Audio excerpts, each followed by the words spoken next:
Hey there people, it's Fresh Mancera to another Fresh Review, aka Zest for Life. Today I'll be checking out the fragrance Royal Vanilla by Mancera. Yes, I've got this recently and I thought I had to get my hands on it because it wasn't available in the UK for a while, and as soon as it was available, I had to get it because it slipped my grip before, and it just was, I was actually going to buy it in the basket. It's one of those moments online where somebody's taken the last one. But this is a vanilla violet oud, woody and sweet scent. That is my quick description of it. Very nice bottle, by the way. Very similar to Instant Crush.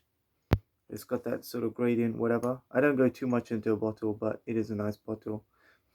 And that's what it looks like. It has a, it shines, the letters, whatever. So if you got a fake one, I haven't seen a fake one yet, but I haven't bought anything from Russia, so don't do that on eBay. So let's get straight into it. You could already smell from the opening notes. You could already smell it from the nozzle. It's very sweet, violet, and woody. Yes, opening is a dry wood note, dry woody oud note, very bitter, very sour. In the beginning, it is a bit much because of the strength of the bitter oud. It makes me, it always gives me this reaction where it feels like it's a bit too much, a bit strong, like Gold Prestigium. Like I couldn't handle Mancera's Gold Prestigium, and another one was Gold Intensive Oud that also had a similar. They all have that dry woody oud note, but in maximum. But this is a bit much in the beginning, and it dries down to more of a um, dry, raspy, more defined wood rather than a blunt, sour oud, which is very almost like some people say hairspray, which is very um, acrid almost because it has a very sour, bitter note about it. Whereas this, it opens quite sour and very bitter oudi, and then it softens out as more of a powdery note. So the bitter wood note turns into more of a powdery, dry, raspy wood note, almost as if you've got the grooves in the wood rather than just a block of wood, which is or just being engulfed in this a forest of sour wood. It's just you have a more defined, just a little bit of woodiness. It's quite difficult to describe, but it's sour, oody, woody, and then you get the violet notes. You get some vanilla in the base, more of a powdery, ambery, almost almond-like vanilla.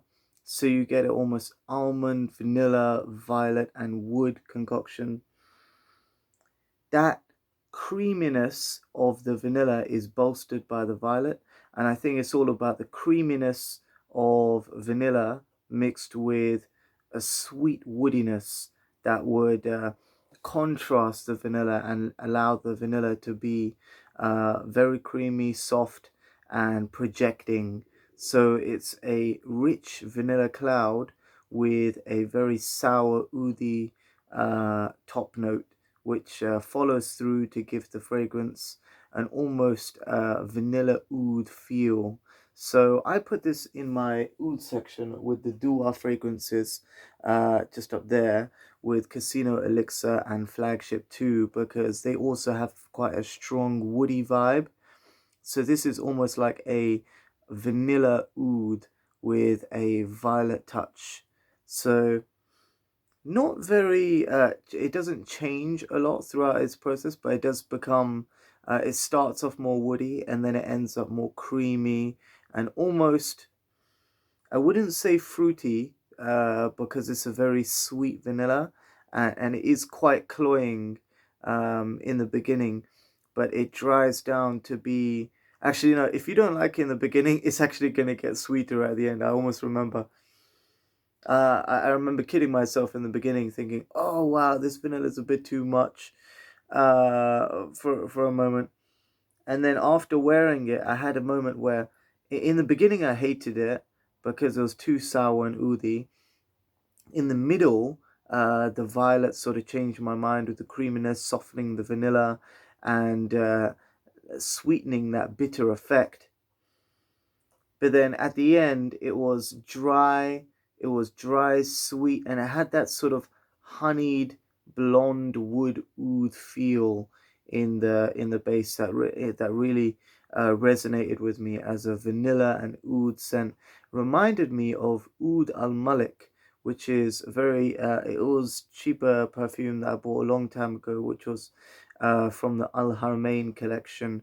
This is about £18, but it means Al Malik, like king, king oud, and that was a jasmine and dry bitter oud, and this has that sort of honeyed blonde dry bitter oud mixed with a very nice vanilla. I'd say it's an opulent perfume because it throws that oud onto you with its dry woodiness, and then you are engulfed in a warm cloud of vanilla and sensuous, soft, creamy violet. This is a very linear perfume. It does change from getting sweeter and from woody to sweet, but it doesn't change much throughout its the fragrance journey that you go through on his skin. Um, I'd say this is definitely more of a vanilla oud for formal occasions, like formal dinner party kind of thing, where you want to impress somebody. But for formal work, it would definitely be way too cloying. But if you wear this in light application, it could be a signature scent because for work. But be very careful with it because I mean, I'm used to overspraying. I usually just go psh, and just rip the whole, forgetting that a little goes a long way with these Mancera fragrances. But wow, I mean, two sprays is enough, and that will last you 7 to 9 hours. It is one of those beast Mancera fragrances, not completely beast like Old Prestigium, like last you the whole day, but I don't think you need this to last the whole day because it would be an opulent daytime scent, daytime going out scent, because it would project in the air. If it's windy weather, be great for that. Anytime that you have a cold, rainy, wet day, vanilla and warmth comforting scents. Comforting scents are the vanilla and smoky and well, not too smoky, but more chocolate and the like scents. Vanilla is also a very comforting scent, and with that woodiness would give you that sort of spicy by the fire um, feel. The woodiness does get slightly more spicy and almost like slightly like cedar wood, so it does have a raspy clean edge to it, so it goes from woody to sweet, and the wood becomes more defined and less bitter. So definitely check this one out if you want something impressive, oriental, because it does have a very authentic, dry oudi wood scent, like a jasmine oud, like Al Malik oud by Al Haramain Fragrances was a jasmine oud. It's not great quality, but it does have nice oudi facets to it.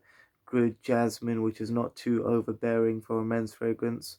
And this is also I wouldn't say, I would say this is overbearing in the beginning if you're not used to Mancera fragrances, but definitely give it a try if you can get a sample. Sample it first because this bottle, it cost me about, I think about 85, and I think this is going to last me forever because this is a beast of a fragrance. I mean, two sprays is enough, but definitely sample it before you buy it because you may not like how powerful the sour oud woody note is.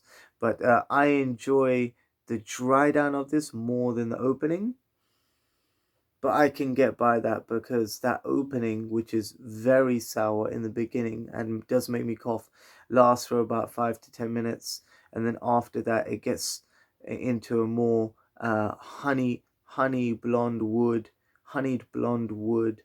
and oudi vanilla and violet scent. So be ready for that. Be ready for that sour honeyed oud that you experienced in gold prestigium and gold intensive oud, but this is definitely a lighter on the oud, more wearable version. Let me know what you think in the comment section about royal vanilla. I personally think it's not great for it's not something that I'd wear every day, but I do enjoy it for if you want to impress somebody going out in the daytime. You could wear this out on a night out, but it might be a bit pretentious if you're going out with friends. I think going out with a special loved one on a dinner date, this would definitely project an aura of luxury, warmth, comforting richness of the oud, and the vanilla and sweet violet dry down would be um, casual, sensual, smooth, and sweet to the finish. So that's what I think about Royal Vanilla by Mancera. Check it out. Stay free and stay fresh.